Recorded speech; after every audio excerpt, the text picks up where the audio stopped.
கர்த்தருக்கே மகிமை. ஆமேன். ஹல்லேலூயா. ஒரு வசனம் பாருங்க.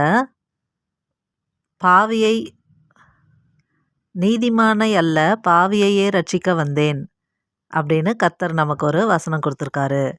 இன்னொரு வசனத்தில் பார்த்தீங்கன்னா நீதிமான் ஒருவனாகிலும் இல்லை அப்படின்னு ஒரு வசனம் இருக்கு. அப்போ இந்த வசனங்களுக்கெல்லாம் என்ன அர்த்தம் அப்படின்னா, நீதிமானுங்கிறவங்க இந்த உலகத்தில் நிறையா பேர் இருக்காங்க, பாவிகள் அப்படின்னு பாவம் செஞ்ச பாவிகள் நிறையா பேர் இருக்காங்க, அதனால அந்த பாவிகளை ரட்சிக்க இயேசு கிறிஸ்து வந்தார் அப்படின்னு நம்ம தப்பாக புரிஞ்சுக்க கூடாது.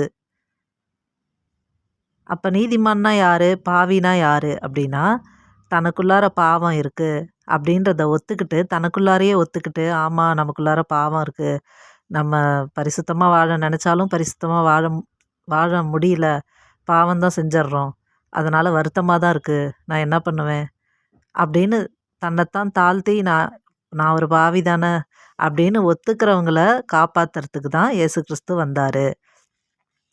அப்படி வருத்தப்படுறவங்க இயேசு கிறிஸ்துக்கிட்ட போவாங்க. ஆண்டவரே, நீங்கள் எங்களை ரட்சிக்க வந்தீங்க, என்னை உங்கள் பிள்ளையாக ஏற்றுக்கோங்க, என் பாவத்தை மன்னிக்க தான் நீங்கள் சிலுவைப்பாடு சுமந்தீங்க, எனக்காக உயிரை விட்டீங்க, அதனால் உங்கள் உயிரை கொடுத்து என்னை மீட்டுட்டீங்க, என் பாவத்தெல்லாம் நான் உங்களை தெய்வமாக ஏற்றுக்கிட்டேன்னா என் பாவமெல்லாம் மன்னிக்கப்படும், அதனால் நான் உங்ககிட்ட வரேன், என்னை மன்னிச்சிருங்க, என்னை உங்கள் பிள்ளையாக பரிசுத்தவானாக மாற்றுங்க அப்படின்னு அந்த தன்னைத்தான் பாவின்னு ஒத்துக்கிற ஆத்துமா என்ன பண்ணும், ஆண்டவர்கிட்ட வந்து சேர்ந்துடும். ஸோ இந்த மாதிரியான இந்த பாவிங்கிற இந்த ஆத்மாவுக்கு தான், இந்த பாவியை ரட்சிக்க தான் கர்த்தர் வந்தார். அப்போ நீதிமான்களை அல்ல, இந்த வார்த்தைக்கு என்ன அர்த்தம் அப்படின்னா, தனக்குள்ளார பாவம் இருந்தும் அதை மறைச்சு, இல்லை நான் ரொம்ப கரெக்டு, நான் 100% பர்ஃபெக்ட்டு, நான் நீதிமான், பாவமெல்லாம் எனக்குள்ளார இல்லையே, அதனால் நான் இயேசு கிறிஸ்துக்கிட்ட போக தேவையில்லை, எனக்கு ஒரு ரட்சகர் தேவையில்லை, நானே ரொம்ப நல்லவன் தான், நானே ரொம்ப கரெக்டு அப்படின்ட்டு தனக்குள்ளாரையே அவங்க அப்படி ஒரு பெருமிதமாக நினைக்கிறாங்க அப்படின்னா, அவங்க தான் நீதிமான். தன்னைத்தான் பாவம் இருந்தும் அவங்க ஒத்துக்கல. ஏன்னா ஒரு வசனம் சொல்லுது, நீதிமான் ஒருவனாகிலும் இல்லை அப்படின்னு. இயேசு கிறிஸ்து மட்டும்தான் நீதிமான் இந்த பூமியில் பிறந்த மனுஷருங்கள்லையே.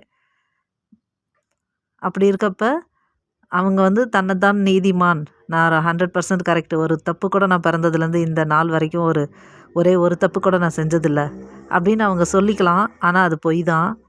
அப்படி தன்னைத்தான் கடினப்படுத்தி, தன்னுடைய இருதயத்தை கடினப்படுத்தி, நான் பாவமே செய்யலை, நான் பாவி கிடையாது, நான் நீதிமான் தான் அப்படின்னு யார் சாதிக்கிறாங்களோ அவங்கள ரட்சிக்க கர்த்தர் வரல.